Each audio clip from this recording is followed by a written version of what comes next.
I floated on the cold Mediterranean Sea, with the severe pain in my back and the salty taste of the seawater being my first perception after regaining consciousness. When the Italian fisherman pulled me out, my mind was blank. I didn't know who I was, where I came from, or why I was shot twice and floating in this vast ocean. They removed a mini laser projection device from under the skin of my hip, which had a set of Swiss bank safe deposit box numbers on it. This became my only clue. Apart from these, I had nothing, and I couldn't even remember. In the days after waking up, I realized that my body seemed to remember more things than my brain. I could speak multiple languages fluently, had sharp observation skills, and extraordinary fighting skills. When I was questioned by the police in the park, I almost instinctively subdued them. At that moment, I was shocked by myself. What kind of person am I? Why do I have such deadly skills? Fear and confusion intertwined in my heart, driving me to find answers. I set off for Zurich, and with the number, I found the bank. Inside the safe deposit box, I saw stacks of currencies from different countries, 6 passports with different names, and a handgun. I picked up an American passport at random, and the name on it was Jason Bourne. From that moment on, I became Jason Bourne, a man with no past. But this name also seemed like a curse. From the moment I walked out of the bank, trouble followed one after another. The sound of the bank alarm, the stares from people on the street, all told me that someone was looking for me. In order to escape the pursuit, I broke into the US consulate, thinking that I could find shelter there.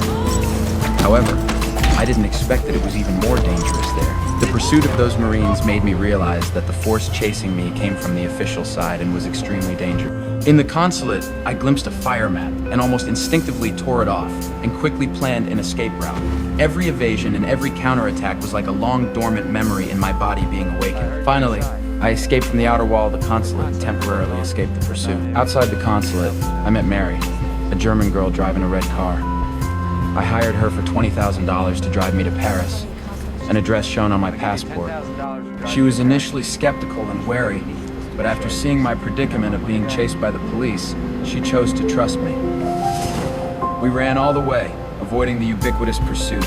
With her, I felt a bit of human warmth for the first time, even though I knew that this warmth might also involve her in my endless troubles.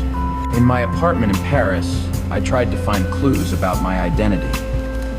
However, another deadly attack awaited me. A killer suddenly broke in, and our fight was deadly. There were no fancy moves, only the most direct and efficient attacks. In that small space, I used a pen and a book as weapons to finally end his life. This experience made me more convinced that my past identity was not simple. I was a killer, a killing machine that had undergone rigorous training. This realization made me feel terrified. The skills I possessed were not used to protect myself, but to take others' lives. Mary witnessed all of this and was terrified, but she didn't leave me.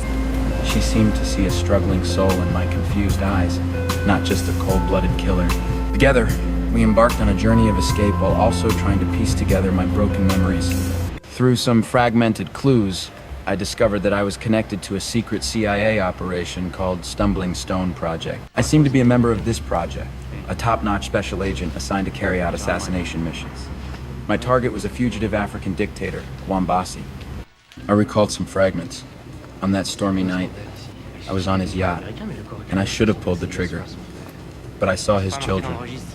At that moment, I hesitated. It was this hesitation that led to the failure of the mission and also caused me to be shot twice and fall into the sea. The resurfacing of this memory has given me a more complex sense of my identity. I am no longer just a killing machine, but also possess a soft side of humanity. However, it is precisely this side that has made me a traitor to the organization, a target that must be eliminated. The head of the CIA, Alexander Conklin, sent other stumbling block assassins to hunt me down. An assassin codenamed Professor found the hiding place of Mary and me in the countryside. In the sniper battle in the field, I once again used all my skills, observing the terrain, creating traps, and making precise counterattacks. I hit the Professor, and before he died, he told me that we had all been members of the Stumbling Stone. His words confirmed my suspicions and made me more determined to find the person behind it all. In order to protect Mary, I sent her away and went to Paris alone to face the root of every